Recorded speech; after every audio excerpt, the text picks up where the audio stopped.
Bien, en la Sierra de Gata contamos con altitudes desde los 300-400 metros hasta los 1500 aproximadamente, de las cumbres de Jálama y las Añonas, y eso lógicamente da lugar a una variedad de ecosistemas y de tipos de vegetación muy notable.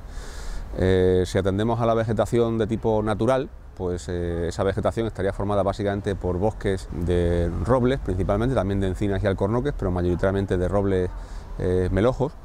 Si bien una gran parte, en torno a la mitad o un poquito más de la superficie de estos antiguos bosques fue sustituida en el pasado por pinares de repoblación, que además al haber ardido sucesivamente, pues luego se han transformado en matorrales y bosques más o menos degradados, de forma que lo que vemos hoy en día es una mezcla de esas masas antiguas de robledal con pinares de repoblación y todas sus fases de degradación a causa de los incendios, el pastoreo, etc., ¿no? Actualmente, de las 150.000 hectáreas más o menos que comprende la Sierra de Gata, unas 70.000 está formada por estos pinares y el resto serían formaciones anteriores, es decir, formaciones de roble, alcornoque, encina, algunas también de enebro y por supuesto en las zonas aledañas a los cauces, sobre todo de alisos y de fresnos. Eso sería, digamos, el dibujo a grandes rasgos de los tipos de paisaje que encontramos en Sierra de Gata.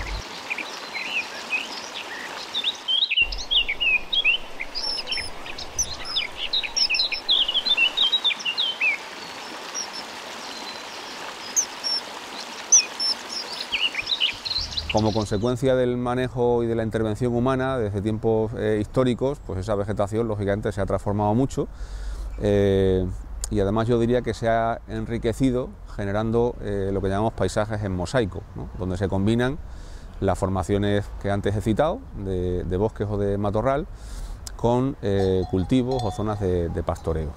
De hecho, si no fuera por la existencia de grandes superficies, por ejemplo, de olivar, ¿no? De cultivo del olivo de manzanilla cacereña, de superficies de castañar y de otras formaciones, digamos, implantadas por el hombre, difícilmente se conservarían las otras manchas más naturales.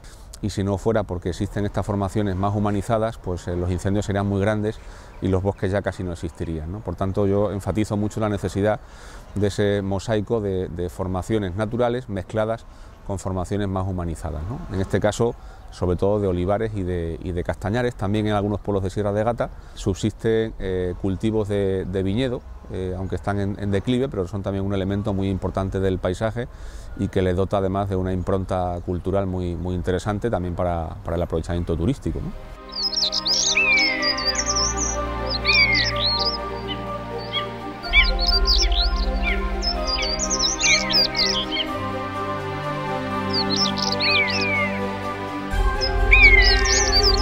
Podríamos decir que quedan algunos rincones de una superficie escasa donde, si bien en el pasado también hubo intervención humana, aunque sea muy remota, a través del pastoreo, de la extracción del carbón, por ejemplo, de los montes, otro tipo de aprovechamiento, pues a pesar de esa intervención fue leve y además el bosque y la naturaleza ha tenido, digamos, una capacidad grande, digamos, de recuperarse, ¿no? De resiliencia, como se dice ahora.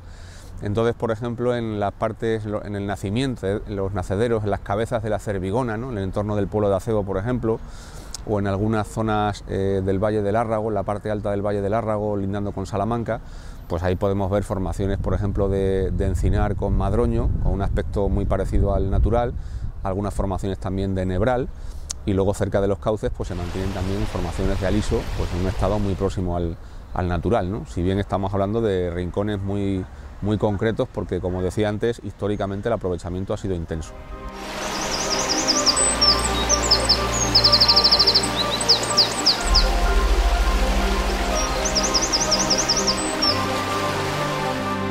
En estos rincones, digamos, más o menos intocados, o en zonas que por razones históricas pues bueno, pues han permanecido un poco al margen de ese tipo de manejo, pues podemos encontrar rodales, ¿no? Pequeñas agrupaciones de especies que hoy llamamos relictas, como por ejemplo pues, los acebos que hay en el Castañar del Soto en San Martín de Trevejo.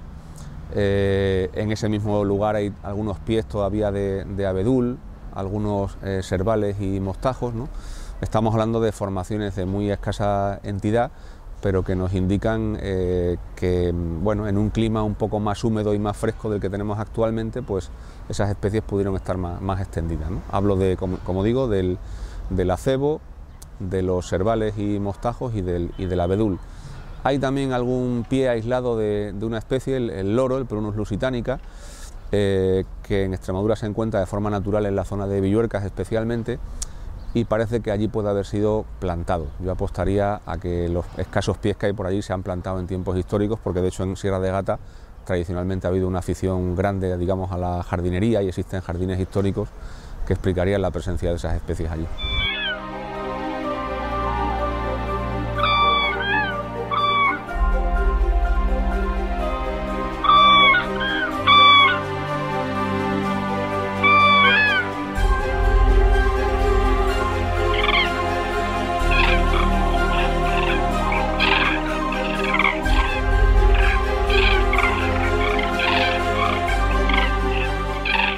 Sierra de Gata, lógicamente, al ser un paraíso desde el punto de vista vegetal y estar muy bien conservado, pues también es un refugio para especies de fauna amenazada, de las cuales el buitre negro, por ejemplo, es la que más se cita, ¿no? Hay varias pequeñas colonias de buitre negro, pero también resaltaría que es un sitio que actual o potencialmente pueden ser interesantes para el lince, incluso el lobo también, ¿no? Que hace sus incursiones en la parte salmantina, y por tanto, bueno, pues es también parte del valor faunístico futuro de la comarca, ¿no? También podemos hablar, por ejemplo, si nos vamos al medio acuático, pues en el río Árrago, por ejemplo, es un espléndido ejemplo de ecosistema acuático muy bien conservado, con especies de anfibios y de peces, en algunos casos endémicas, y, en fin, un compendio faunístico muy interesante.